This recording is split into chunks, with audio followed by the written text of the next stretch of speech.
is an addictive drug which produces in its users insanity, criminality, and death. Marijuana is the most violence-causing drug in the history of mankind. If the hideous monster Frankenstein came face to face with the monster of marijuana, he would drop dead from fright. Reefer Madness.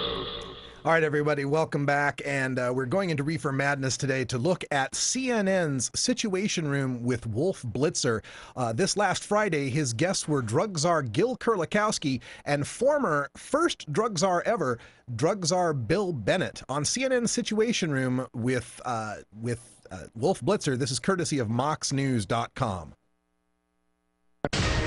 America has a huge drug problem, but the Obama administration now wants to end what's been called the war on drugs and start treating this as a public health matter. I sat down with the current drug czar, Gil Kerlikowske. He's director of the Office of National Drug Policy, and with CNN contributor Bill Bennett. He was the first drug czar back in the George H.W. Bush administration. Does the change in focus suggest the government is open to legalizing marijuana? No, legalization is an absolute non-starter in the Obama administration.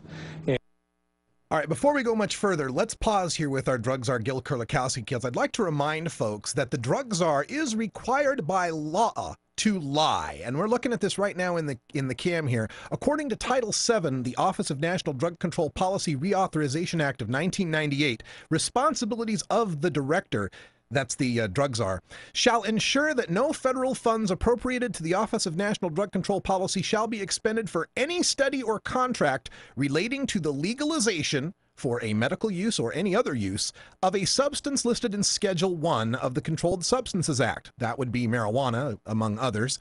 And to take such actions as necessary to oppose any attempt to legalize the use of a substance in any form that is listed in Schedule 1 and has not been approved for medical purposes by the Food and Drug Administration. Take any such actions as necessary to oppose any attempt to legalize marijuana. So remember, that's Gil Kerlikowske's job description. All right, let's go back to the video. And it just makes no sense. But what we do know is that there are a lot of people frustrated about the war on drugs. They don't see success. They know friends, they know relatives, they know what's happened in their own neighborhoods. We're going to bring some other people into this issue at the same level that we have law enforcement. That's where we're headed. Because the argument... Let's talk about why the American people are so frustrated about this war on certain American citizens using non-pharmaceutical, non-alcoholic, tobacco-free drugs. I'll put a graph up here on the screen. You can see this is a graph of all American wars. Now, in the first set of bars here, you're seeing the wars in the 18th and 19th century, all combined. Revolutionary War, War of 1812, Mexican-American War, and so on. All the wars in our first two centuries were 17 years and 2 months worth of total time. We moved to the 20th and 21st century wars, including Vietnam, Afghanistan, Iraq, and World War I, World War II. The total of all those wars lasted 33 years and 1 month. The war on drugs has been going on now for 40 years, longer than all American wars in the 20th and 21st century combined, with no results.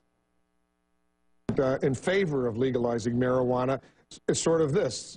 We legalized alcohol, we regulate it, people deal with it. Why not do the same thing with marijuana, and as a result open up efforts to deal with much more serious drug-related issues like heroin, for example? You know, as a police chief for a long time, I never saw officers in Seattle running around spending an inordinate amount of time chasing people for a small amount of marijuana.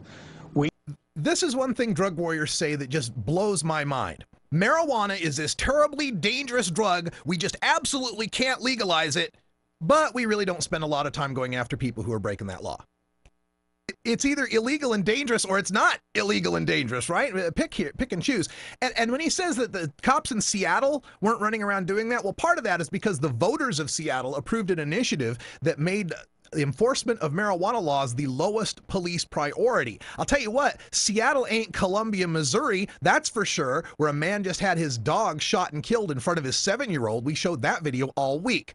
Let me give you some graphs too as well to kind of illustrate exactly who's getting arrested here. First of all, when we look at arrests for all drugs, marijuana, the green part of this pie graph, make up almost half, 49% of all arrests in the war on drugs are arrests for marijuana. 44% of all arrests in the war on drugs are for marijuana possession, not dealing, not growing, mere possession of marijuana. And the drug czar wants you to believe that they really don't spend a lot of time going around and arresting people for marijuana? Well, who are these half of all the people arrested for drugs being arrested for marijuana?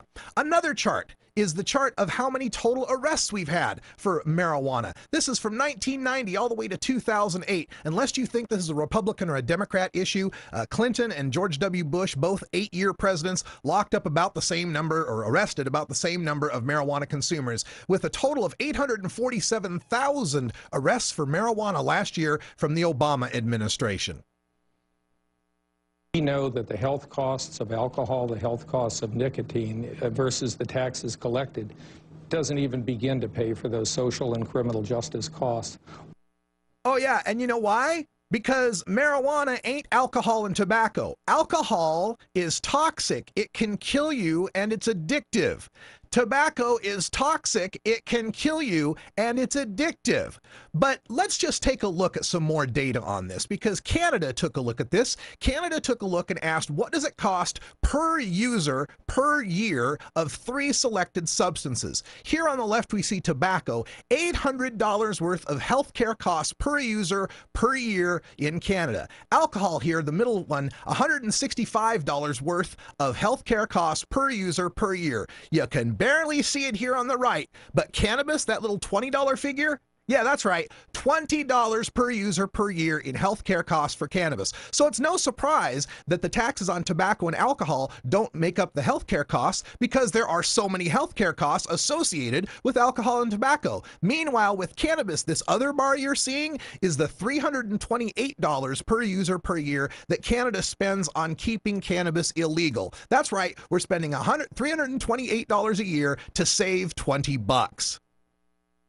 Why have another mood-altering drug made legal and then more widely available because of its legality? Well, would you want to criminal?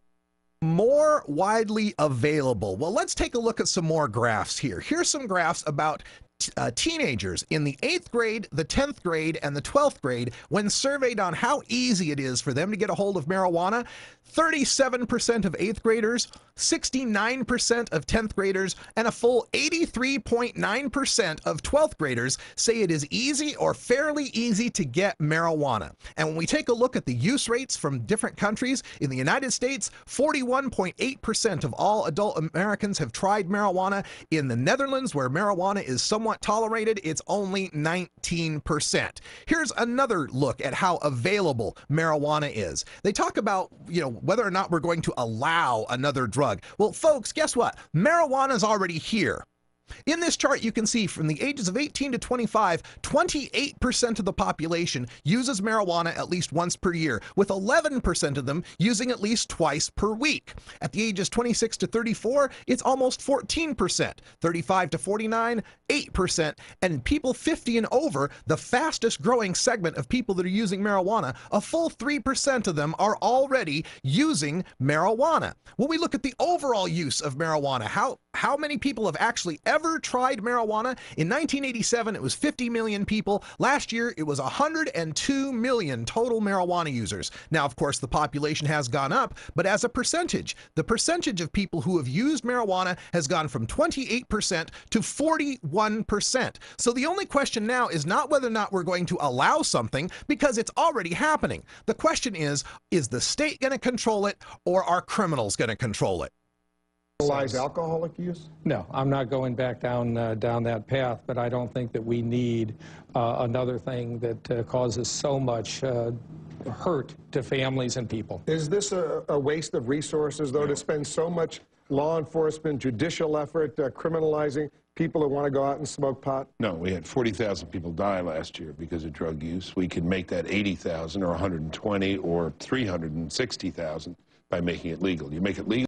Wait a minute, we're talking about making marijuana legal. You want to talk about people who have died from drug use, the 20,000, the 80,000, 360,000. Of that number, 0 would be people who had died from marijuana use. Marijuana is non-toxic. It cannot kill you.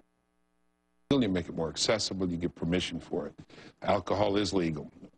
We have plenty of alcoholics. We have plenty of people whose lives are wrecked, plenty of families whose lives are wrecked because of alcohol. Because there's one argument. You know, I'll testify to that. My father was an alcoholic and my family was severely harmed by alcohol. So, Bill Bennett, why weren't you calling for prohibition of alcohol when you were drug czar back in the 80s? Why isn't the harm that's demonstrated by alcohol, proven, everyone knows how much harm it can cause, why isn't that an argument for prohibiting that? That alcohol is potentially a lot more dangerous than marijuana. It may be. I think if you really examine the arguments, you might want to think about more restrictions on alcohol than opening up marijuana. When you see the effect of marijuana on the brain, particularly the young You don't brain, want to go back to prohibition. I don't want to go back to prohibition, but I certainly think the rules on drinking, if they were enforced, for example, on college campuses, where we know what this leads to from time to time, leads to a lot of things every weekend, but some weekends it leads to some of the horrible violence we've seen. But well, that is true. We do know on college campuses that binge drinking, alcohol leads to student deaths, to date rapes, to drunk driving, to assaults, to vandalism, and so on. But when you look at college campuses, I just recently did a story on Notre Dame's policies, but this, Notre Dame's not unique by any stretch of the imagination. Look at the policies for underaged alcohol abuse. Remember, below age 21, alcohol's an illegal drug for you, and the punishments for cannabis. Almost always on any college campus, if you're caught with marijuana, you're kicked out of the dorm, you lose your scholarships. These terrible, terrible punishments are exacted upon you, not to mention the Souder amendments that take away your student loans at the federal level. But when you look at underage punishment for alcohol, in the case of Notre Dame, it would take multiple repeated offenses of being intoxicated and causing problems before they might consider suspending the student. But if they catch them with cannabis, they will suspend the student. So yeah, there's one thing that Bill Bennett's pointing out there. So Bill, why don't we make cannabis legal so these college students who are so tempted to drink and do all of that stuff, why don't we give them the chance to use marijuana instead?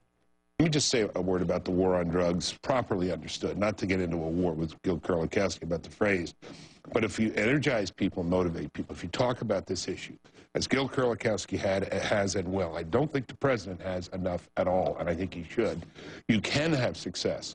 Remember, in 1979, there were about 24 million drug users in this country. This country decided to do something about it. There was a drug czar appointed. The country mobilized. The number in 1992 was 11 million. That's not victory, but from 24 million to 11 million is a big decline. It's now back up to 20 million.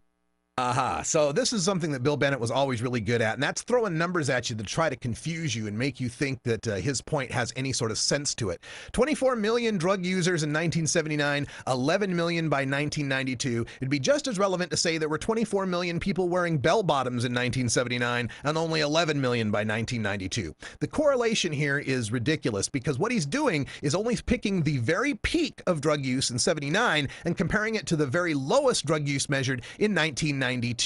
If we take a look at the war on drugs strategy, however, that's been enacted since 1970, the days of Richard Nixon, we had more drug users going on in 1970, and it increased to 24 million by 1979. So how come the drug war wasn't successful then, when it went up from 1970 to 79? Now he's going to say the drug war was successful from 79 to 92, probably owing to the fact that he worked for Reagan and also Bush the Smarter. So he's going to point out those 12 years as being effective, but let's also point out that in those years, they were also introducing the crack cocaine dilemma in this country, and that's when our show usually ends. That's okay, we'll turn off the alarm. Go to sleep, you. Thank you. Too many gadgets. But they want to point out that during the Reagan years, it went down from 24 million to 11 million. But after Bush the Smarter left office, Clinton was in office using the same exact strategies of locking people up, and drug use went up in all characteristics. Let me go to the graphs here so you can just take a look at the actual numbers. This is a 20-year graph of cannabis use, the three different lines representing the annual, the monthly, and the lifetime use. So lifetime's at the top, and then annual, and then monthly's at the bottom. All of these graphs have trended upwards or stayed the same since 1988. So over the past 2 decades, marijuana use has either gone up or stayed the same depending on the frequency with which you measure. When we take a look at the other illegal drugs that they are typically focusing on, we look at cocaine, heroin, crack, hallucinogens, meth, and inhalants. You can see how this graph has also tended to trend upward over the past 2 decades. That's right, 2 decades of trending upwards in both of these graphs. So while Bill Bennett wants to make you think that the drug war strategy worked, he's only picking the point in the graph where drug use went down and saying that's where it was successful, and not pointing out that they've used the same strategies for 40 years of the drug war, and we still have just about or more the same number of drug users. And I think if you press right on this thing, don't fall for the siren song of legalization. And I applaud the drug czar on that. And going out to California and fighting this issue, you can get those numbers back down. And that's what you want. You want the numbers down, not up. Let me pick up with... Okay, let's say that we do want to see the numbers of drug users going down. Certainly for hard drugs, I'd appreciate that. For cannabis, I don't care whether it stays the same, goes down, or goes up, since cannabis is non-toxic to its users and pretty much harmless to society. But let's actually take a look at government policies that have caused drug use to gone down. This is the graph of alcohol, cigarette use in America. Red lines for alcohol use, purple lines for cigarette use. All of these lines have gone downwards. The tobacco lines have gone downwards because of a public service campaign against tobacco, the lawsuits against the tobacco companies that help to fund things like truth.org, getting out the actual scientific facts about tobacco. The red lines for alcohol use have gone down, partially because of the Mothers Against Drunk Driving campaigns and the public campaigns for increased safety, but also just because people are realizing that drinking has harmful side effects if you engage in it too much. Notice both of these are the legal drugs, and nobody had to be arrested or have their lives ruined and their property taken away from them in order to get those numbers to go down. One point that Bill just made, in your mind, and you're an authority on this, is alcohol potentially more dangerous than pot? 2 points. One, alcohol does cause more problems than marijuana, but alcohol is legal. If you make marijuana legal. Minute. Okay, so he's trying to tell us that alcohol is more harmful because it's legal, or it's harmful but it's legal so we don't have to pay attention to it. Again, if alcohol is harmful like you're saying it is, then why not ban it? Because apparently that's our policy. We ban things that are harmful. You're claiming marijuana is so harmful. If alcohol is harmful, then why aren't you banning it? No, the reason alcohol is more dangerous has nothing to do whether it's legal or illegal. If you drink a quart of whiskey, you will die whether that whiskey is legal or illegal. Alcohol is more dangerous because it is toxic, and it is because it is highly impairing, and because it is addictive. It will therefore become much more widely available, and therefore the damages and detriment to society and to individuals would continue to increase. But let me mention also, President Obama is actively engaged in this. When I met with him and he gave me some directions to get the voice of the American people into this strategy, that's what's in there. When I briefed him a week ago about the strategy, he could not be more supportive. Well, let's look at this strategy. First of all, how could marijuana be any more available than it is now? Like I said in the earlier slide, we've got 84% of our high school seniors saying it is easy or fairly easy to get marijuana. In report after report from government sources, teenagers say it is easier to get a hold of marijuana than it is to get a hold of alcohol. We find that 69% of high school seniors say they could get marijuana within a day. 25% of them say they could get marijuana within an hour. So how much more available is it going to be when we start checking IDs like we do for alcohol and tobacco, which kids say are harder to get a hold of? And furthermore, about this strategy in more countries going on, I'd encourage everyone to check out normal.org, and there's a paper that Paul Armentano has written called The Real World Ramifications of Cannabis Legalization and Decriminalization. This actually takes a look at the countries and the states that have reduced penalties, decriminalized, or somewhat tolerated or legalized, like they have in the Netherlands, the use of cannabis. And the facts are in, and shows no major increase in use and a lot of decrease in the harms that we associate with marijuana, the crimes and so on. We reduce the demand for illegal drugs in the United States. Smart education through a variety of trusted givers. Nancy Reagan used to say, just say no. She did. And you know, it's a little more complex than that. If parents, teachers, faith community, and neighborhood groups all give young people the same consistent message and they repeat it about making healthy choices, underage drinking is mentioned in the strategy, the drug problems, and of course if they get healthy choice advice about exercise, nutrition, they will actually be prevented in the future. This for decades. Okay, all of those things are good. We want kids to get more education about harmful drugs, alcohol, nicotine, smoking, healthy lifestyle choices, exercise, nutrition, and so on. But like we pointed out at the beginning, the drug czar is required by law to lie about marijuana. So the education that he can give about marijuana, if he was to give factual information about its health benefits, how it can be used for all of the uses that hemp would provide, all the medical benefits we can get for it. If he were to, the nutrition of hemp seed, my God, if he was to point out all of that, it would be obvious to our school children that the keeping it illegal is not any sort of consistent strategy from our government. Decades now. Well, we've only kept it to 4 hours in a healthcare class about drugs and maybe 4 hours about nicotine. It has to be across the whole continuum. I remember when I was a little boy growing up in Buffalo, New York, I heard all those stories, the horrors of drugs, and we were taught that, and I assume since then all the kids are taught about one, we that. don't want to use scare tactics, and number two, we want to use the evidence-based systems, and that's what the most recent analysis tells us.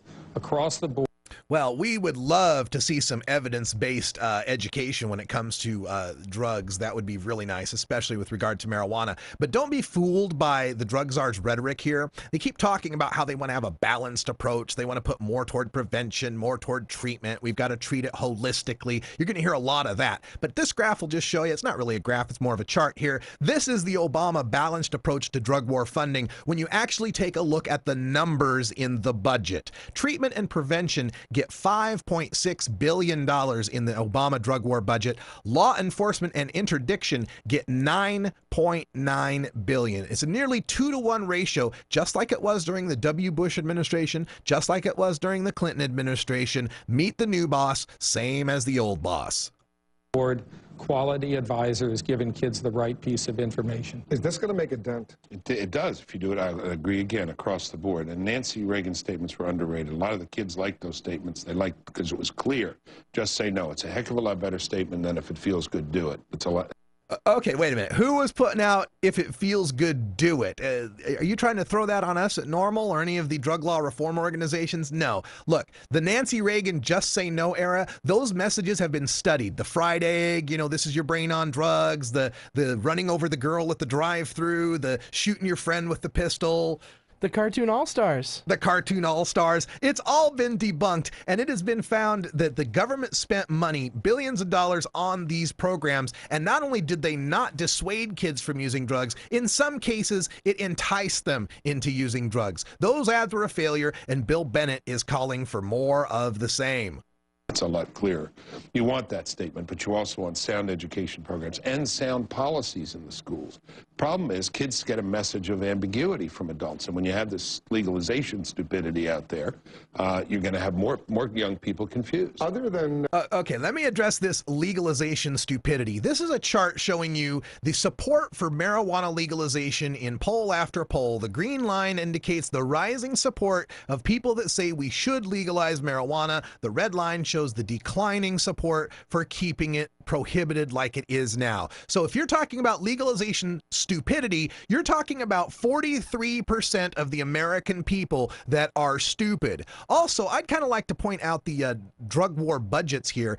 You know, Bill Bennett's got the drug czar and the entire federal government have $15.5 billion to spend on the drug war. By comparison, those of us who are doing drug law reform, I've got the graph up now, this red line indicates the billions of dollars that the $15.5 billion that the federal government has to spread their message about the drug war. Meanwhile, we have maybe combined from all drug reform policy organizations, Normal, MPP, DPA, SAFER, SSDP, ASA, and so on, we might have $1 million between us. So for some reason, our message with only $1 million worth of funding has caused 43% of the American people to buy into this so-called legalization stupidity, while $15.5 billion spent by the federal government has shown nothing but increasing rates of drug use, have shown the increasing purity of hard drugs, a decrease in the price of hard drugs, and 23,000 Mexicans slaughtered south of our border to maintain this prohibition on marijuana. You don't like that you're not hearing enough directly from the president on this issue. Is there any basic problem you have with the Obama administration's efforts to deal with this issue? Not really. Again, I'd like more attention, more publicity. There are a lot of things going on. We understand what competes for attention. But this strategy, if people read it, I think would be very impressive. It's a clear moral message, and it talks about working on a variety of fronts. I think it's quite good. But what you had back in the 80s was... Let's go back to this more about that he expects more from President Obama on this war against drugs. This might be kind of tough when President Obama said this. Look, when I was a kid, I inhaled frequently. That was the point.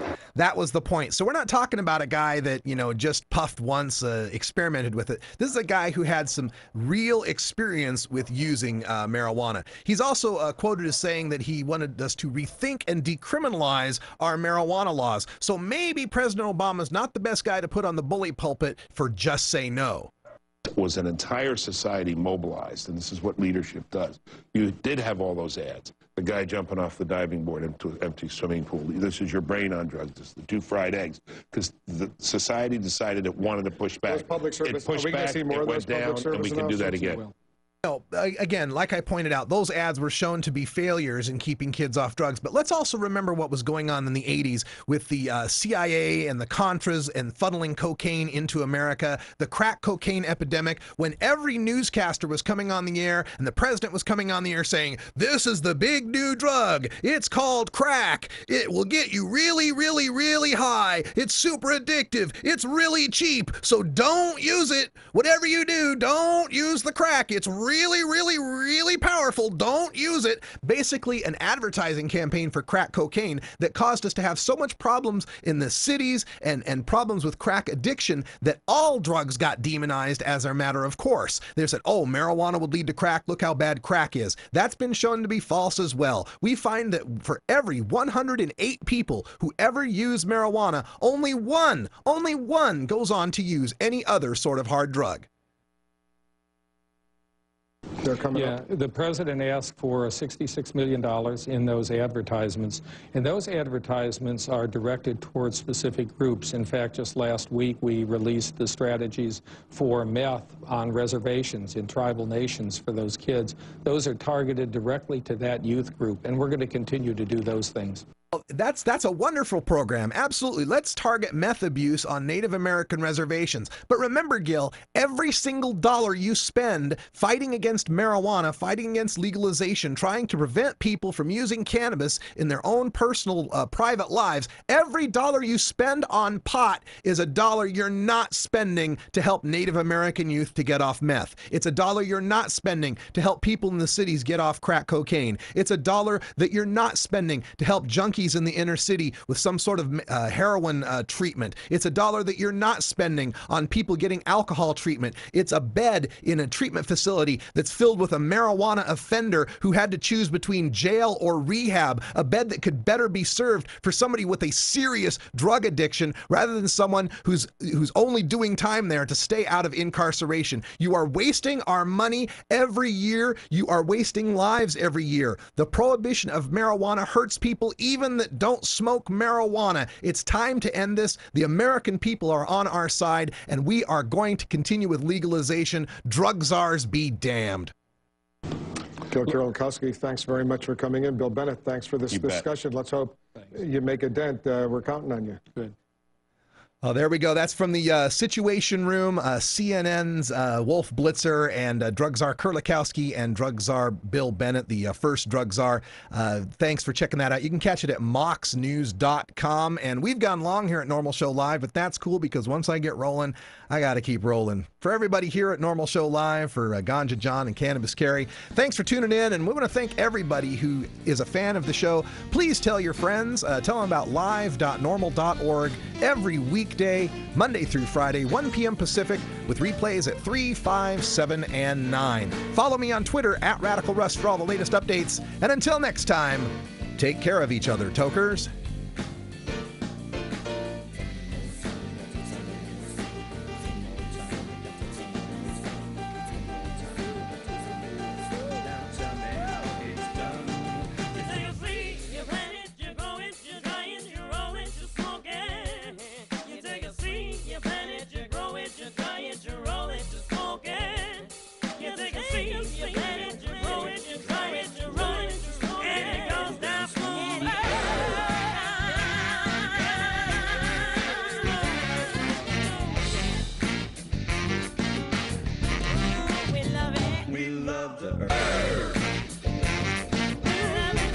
This is Normal Show Live, the voice of the Marijuana Nation. Take it on one more time. You take a seed, you plant it, you grow it, you dry it, you roll it, you smoke it. You take a seed, you plant it, you grow it, you dry it, you roll it, you smoke it.